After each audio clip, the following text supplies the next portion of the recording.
नमस्कार छात्रों, मैं मनीष जोशी संस्कृत अमृतवाणी यूट्यूब चैनल पर आप सबका पुनः स्वागत करता हूं।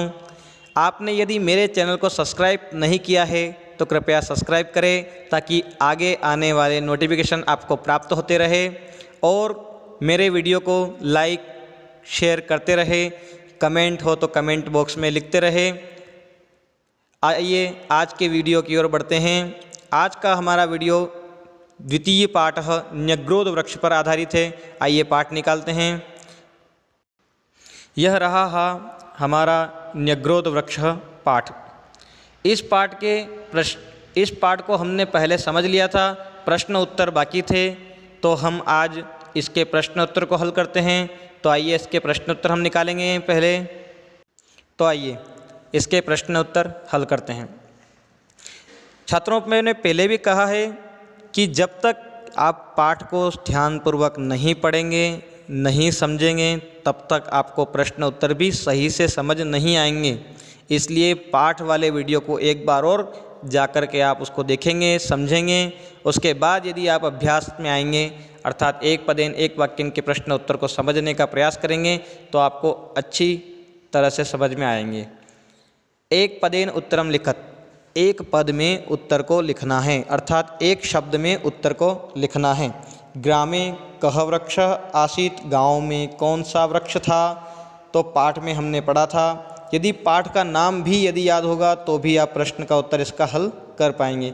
ग्रामे कह वृक्ष आसीत, गांव में कौन सा वृक्ष था? गांव में बरगद का पेड़ था, जिसे संस्कृत में न्यग्रोध वृक्ष कहते हैं। अर्थात इसका उत्तर बन जाएगा न्यग्रोध वृक्ष। इस प्रकार से न्यग्रोध वृक्ष, इस प्रकार से यह उत्तर हो जाएगा। आगे चलते हैं। के मार्गायासम परिहंतिस्म, कौन मार्ग से निकलते थे? तो मार्ग से कौन निकलते थे? पथिक, राहगीर। राहगीर जो थे वह मार्ग से निकलते थे और उस न्यग्रोध वृक्ष की छाया में बैठा करते थे। तो के मार्गायासम परिहंतिस्म, तो इसका बन जाएगा पथिका। आप इस प्रकार से लिख सकते हो, पथिका।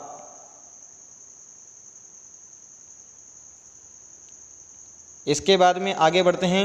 कस्य ध्वनि अंतरिक्षम अस्पृशत, किसकी ध्वनि आकाश को छू रही थी, आसमान तक जा रही थी? तो कौवे की जो ध्वनि थी वह अंतरिक्ष को जा रही थी, इसलिए हम यहाँ लिखेंगे काकस्य। कस्य के स्थान पर या फिर एक पदेन है तो एक शब्द के उत्तर को एक शब्द में ही लिखेंगे, तो लिख लेंगे काकस्य। इस प्रकार से काकस्य। चलिए आगे चलते हैं। प्रकृति दत्तः वरः कः, प्रकृति का दिया हुआ वरदान कौन है?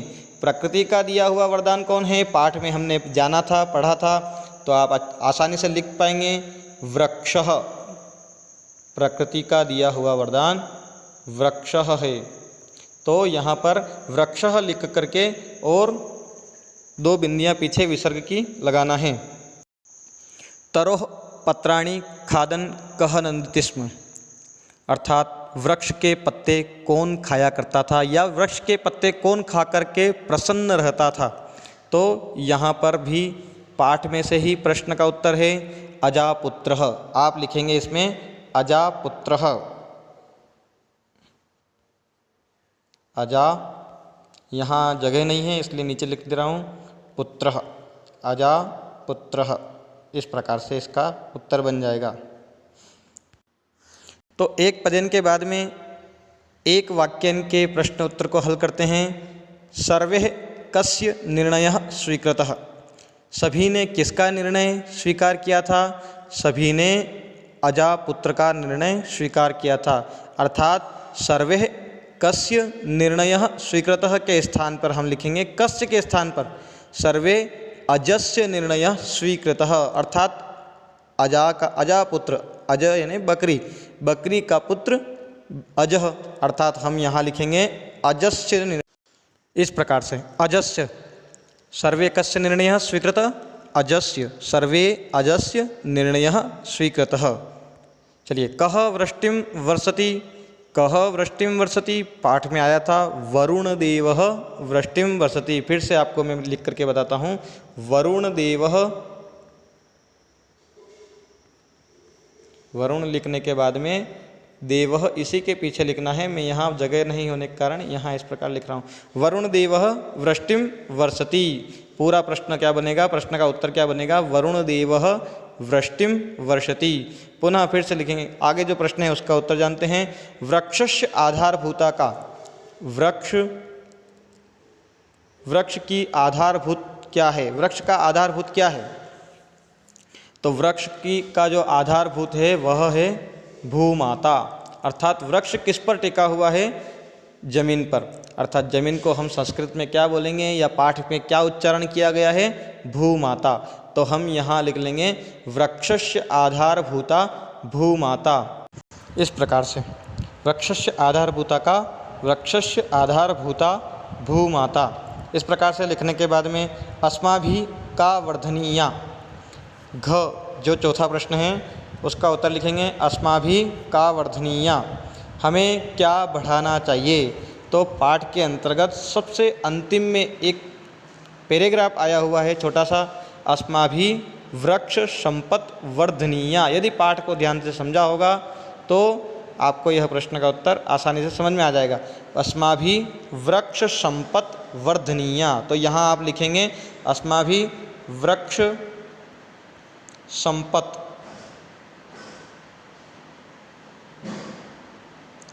मैं तो यहाँ लिख रहा हूँ, स्थान नहीं है उधर, वृक्ष संपत् वर्धनीया। इस प्रकार से आपको यह लिखना है। किम महत् पापम अस्ति, क्या सबसे बड़ा पाप है? तो वृक्षों को काटना सबसे बड़ा पाप है। इसलिए मैं यहाँ लिख करके बता रहा हूँ, किम महत् पापम अस्ति, वृक्षाणाम छेदनम महत् पापम अस्ति। संस्कृत में क्या कहेंगे, वृक्ष को काटने को वृक्षाणाम छेदनम। तो इस प्रकार से इसका उत्तर बन जाएगा वृक्षाणाम छेदनम महत् पापम अस्ति। आपको समझ में आया होगा। चलिए आगे, अधोलिखित प्रश्नानाम उत्तराणि लिखत। पहले वीडियो में मैंने यह भी बताया था आपको पहले पाठ के प्रश्न उत्तर में कि अधोलिखित प्रश्नानाम उत्तराणि लिखत, यह प्रश्न हमको नहीं करना है, परीक्षा में उसके उत्तर नहीं पूछे जाते हैं। चलिए, प्रदत्त शब्द है रिक्त स्थानानि पूरयत। अब हमें यहाँ पर 5 प्रश्न दे रखे हैं, क, ख, ग, घ, ङ। इस प्रकार से 5 प्रश्न दे रखे हैं और पांचों प्रश्न के उत्तर हमें ऊपर कोष्टक में दे रखे हैं। निडानी, अनिलम, मार्गायासम, सूर्यदेवः, चक्रम्य। पांचों प्रश्नों के उत्तर को पांचों प्रश्नों में मिलाना है, अर्थात रिक्त स्थान की पूर्ति करना है। शाखांतरम एकः कीटः, शाखांतरम एकः कीटः। इसके बीच में जो रिक्त स्थान है उसमें लिखना है शाखाओं के चक्र के अंतर्गत बहुत सारे कीट थे, उसमें से एक कीड़े ने बोला। यह पाठ के अंतर्गत आया हुआ था। हमें यहाँ लिखना है शाखांतरम चक्रम्य एकः कीटः प्रत्यवदत्। इस प्रकार से हमें लिखना है। तो सबसे पहले वाले में आ जाएगा चक्रम्य, अर्थात हम इस पर सबसे पहले का निशान लगा लेते हैं। और पथिका परिहंतिस्म, अर्थात निकलते थे या जाते थे। तो पथिका क्या कहाँ से जाते थे, मार्गायासम, अर्थात मार्ग से जाते थे। तो हम यहाँ पर लिख लेंगे मार्गायासम। पक्षिणः शाखासु, पक्षी शाखा पर विरच्य वसन्ति स्म, अर्थात पक्षी शाखा पर क्या बना करके रहते थे, तो घोंसला बना करके रहते थे। घोंसले को संस्कृत में कहते हैं निडानी। तो हम सबसे पहले वाले पर निशान लगा लेंगे निडानी, अर्थात घोंसला। वायु ददाती, वायु हमें सूर्यदेव देती है या अनिलम देती है, बचे हुए 2 ही हैं, अनिलम या सूर्यदेव। तो हमें यहाँ पर लिखना है अनिलम। वायु अनिलम ददाती, बचा हुआ लास्ट में जो है वह यहाँ अंतिम में आ जाएगा। ठीक है। सूर्यदेव प्रकाशम प्रयच्छति, सूर्यदेव हमें प्रकाश देते हैं। चलिए, यथा योग्यम योजयत प्राचीनः, प्राचीन क्या था इसमें से, सर्पः करोति था या वृष्टिम वर्षति था या न्यग्रोध वृक्ष था या वृक्षः था या वल्मीकशु। इस प्रकार से हमको लिखना है। तो सबसे प्रथम पाठ में जब नाम आया था तो प्राचीनः न्यग्रोध विशाल वृक्षः आसीत्, इस प्रकार से न्यग्रोध वृक्ष विशाल आसीत्, अर्थात एक पुराना बरगद का पेड़ था। इस प्रकार से पाठ में आया हुआ था। तो हम इसमें लिख लेंगे प्राचीनः न्यग्रोध वृक्षः। हम यहाँ इस प्रकार से निशान लगा लेंगे। आपको सामने सीधे जो सही है सही के सामने सही का निशान लगाना है, या फिर सही के सामने सही लिखना है। प्राचीन के सामने आपको लिखना है न्यग्रोध वृक्षः। वरुण देवः वृष्टिम वर्षति, अभी हमने पढ़ा था, रिक्त स्थान में ही पढ़ा था हमने, नहीं रिक्त स्थान में नहीं, पाठ के प्रश्न उत्तर में पढ़ा था। फटाटोपम सर्पः करोति, फण कौन उठाता है? सर्प। सर्पः वल्मीकेषु और प्रकृति दत्तः वरः वृक्ष, प्रकृति का दिया हुआ वरदान कौन है? वृक्ष है। आइए आगे के प्रश्न उत्तर को करते हैं, आम न इत्यादि। चलिए आम न को हल करते हैं। शुद्ध वाक्यानाम समक्षम आम और अशुद्ध वाक्यानाम समक्षम न इति लिखत, इस प्रकार से लिखा हुआ आता है। आपको आम और न लिखना है। आम का मतलब हाँ होता है, न का मतलब नहीं होता है, अर्थात जो गलत हैं, जो वाक्य गलत हैं उसके सामने न लिखना है, जो सही वाक्य है उसके सामने आम लिखना है। शुकस्य ध्वनि अंतरिक्षम अस्पृशत, क्या तोते की ध्वनि अंतरिक्ष तक जा रही थी? जबकि हमने पाठ में पढ़ा था काकस्य ध्वनि अंतरिक्षम अस्पृशत, अर्थात पहला वाला जो है वह न आएगा, अर्थात हमें यहाँ लिखना है पहले वाले में, मैं यहाँ लिख रहा हूँ न, पहले वाले में हमको न लिखना है। कीटः अर्भकैः सार्धं वसति स्म, कीड़े जो थे वह अपने बच्चों के साथ में रहते थे। आम इस प्रकार ही आया हुआ है तो आम लिख देंगे हम। और उसके बाद में वृक्ष छेदकः वृक्षम खंडशः कृतवान, क्या लक्कड़हारे ने वृक्ष को काट दिया था? नहीं काटा था, तो न लिखना है हमें, तीसरे में न आएगा, अर्थात ग में न आएगा। वृक्षाणाम छेदनम महत् पापम अस्ति, वृक्षाणाम छेदनम महत् पापम अस्ति, अर्थ अस्ति नहीं लिखा हुआ है, वृक्षाणाम छेदनम महत् पापम, तो आम यहाँ पर भी हम आम कर देंगे, चौथे वाले में भी। पांचवें वाले में सूर्यदेवः वृष्टिम वर्षति, क्या सूर्यदेव वर्षा करते हैं? नहीं ना, वरुण देव वर्षा करते हैं, सूर्यदेव प्रकाश देते हैं, अर्थात इसमें यहाँ पर अंतिम में जो हैं आम न के जो अंतिम वाला है उसमें न आ जाएगा, इस प्रकार से। चलिए आगे वाले प्रश्न को हल करते हैं। आगे वाले प्रश्न हैं अधोलिखित पदानाम प्रकृतिम प्रत्ययम च पृथक्कृत भक्षयित्वा, यथा में दे रखा है जैसे, यथा का अर्थ होता है जैसे, भक्षयित्वा अर्थात यह जो शब्द बना है यह किस धातु और प्रत्यय से बना है? तो भक्ष धातु और कत्वा प्रत्यय से यह शब्द बना है। इसी प्रकार हमें कुर्वन्, विभज्य, छेतुम, विस्मृत्य, इस प्रकार से चार और जो प्रश्न हैं उनके प्रकृति और प्रत्यय हमको बताने हैं। चलिए इसके प्रकृति प्रत्यय हम बताते हैं। सबसे पहले कुर्वन् को लिख लेते हैं, तो यहाँ पर जो है क्री धातु प्लस करके हमें, हाँ इसमें लिखना है क्षत्रिय प्रत्यय, इस प्रकार से क्षत्रिय प्रत्यय, क्षत्र प्रत्यय, इस प्रकार से हमें लिखना है। विभज्य में लिखना है, इसमें वी उपसर्ग आ जाएगा, अर्थात वी प्लस भज, इस प्रकार से भज लिखना है। और भज लिखने के बाद में फिर प्लस करके मैं फिर से लिखता हूँ वी प्लस भज प्लस ल्यप प्रत्यय, आपने 9th में पढ़ा होगा, थोड़ा बहुत ध्यान होगा, ल्यप प्रत्यय इस प्रकार से आता है, ठीक है।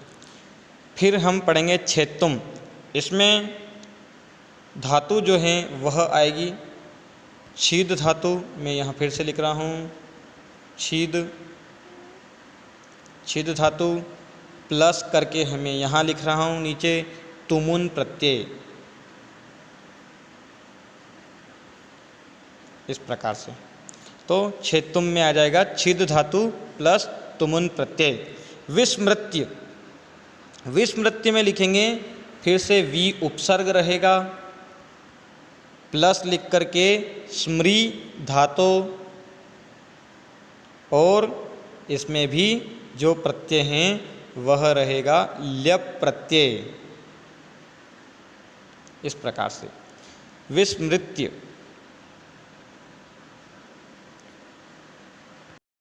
चलिए अगला प्रश्न जो है, अधोलिखित पदानाम संधि विच्छेदम कृत्वा संधि नाम लिखत। संधि विच्छेद करके और संधि का नाम हमें लिखना है। पद दे रखे हैं और इधर विच्छेद दे रखे हैं। पदम में यथा करके इत्युक्त्वा करके दे रखा है और इसका इति प्लस उक्त्वा करके संधि विच्छेद बताया हुआ है। और हमें यहाँ पर संधि का नाम भी लिखना है, संधि नाम यण संधि। इस प्रकार से यहाँ पूरा पुस्तक में हमें दे रखा है। हमें सबसे पहले लिखना है ममेव। इस प्रकार से आपको दिखाई दे रहा होगा अच्छे से। अब चलिए ममेव का हम संधि विच्छेद करेंगे। ममेव का लिखेंगे मम धन एव। इस प्रकार से मम धन एव, मम धन। एक बार और लिख रहा हूँ दोस्तों, मम प्लस एव, ममेव, मम प्लस एव। इसमें संधि का नाम लिखेंगे वृद्धि संधि, वृद्धि संधि। इस प्रकार से यह होता है। सर्पाश्च, आगे बढ़ते हैं। सर्पाश्च में लिखेंगे सर्प और सर्पः में विसर्ग लगाना है, 2 बिंदियाँ। सर्पः धन, यहाँ नीचे लिख रहा हूँ च, सर्पः धन च। इसमें संधि लिखेंगे विसर्ग लगा हुआ है तो विसर्ग संधि ही आएगी। प्लस से पहले यदि विसर्ग लगा रहता है तो विसर्ग संधि ही होती है। सोयम, अर्थात यहाँ पर लिखेंगे सोयम में आप लिखेंगे सह प्लस अयम। नीचे लिख दे रहा हूँ सह धन अयम। इस प्रकार से यहाँ जो है यह विसर्ग हैं, सह धन अयम, सो अयम।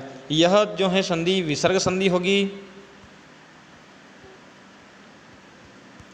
चलिए आगे बढ़ते हैं। तत्रागतः, तत्रागतः में लिखेंगे तत्र प्लस आगतः, तत्र प्लस आगतः। और यहाँ 2 बिंदी हमें लगानी है, तत्र प्लस आगतः। इस प्रकार से संधि का नाम होगा दीर्घ संधि। तत्र प्लस आगतः तत्रागतः, अर्थात दीर्घ संधि इसमें हो जाएगी। चलिए नेक्स्ट आगे बढ़ते हैं। आगे वाला जो प्रश्न है वह है अधोलिखित पदानाम पर्याय शब्दान लिखत। अधोलिखित पदानाम पर्याय शब्द, पर्यायवाची शब्द हमें लिखने हैं।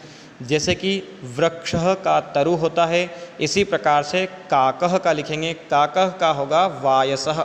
मैं यहाँ लिख रहा हूँ वायसः। वायस लिख करके 2 बिंदी आपको पीछे लगानी है, विसर्ग। यहाँ मैं लगा रहा हूँ, बिंदी लग जाएगी तो ठीक है, नहीं तो आपको 2 बिंदियाँ लगानी है।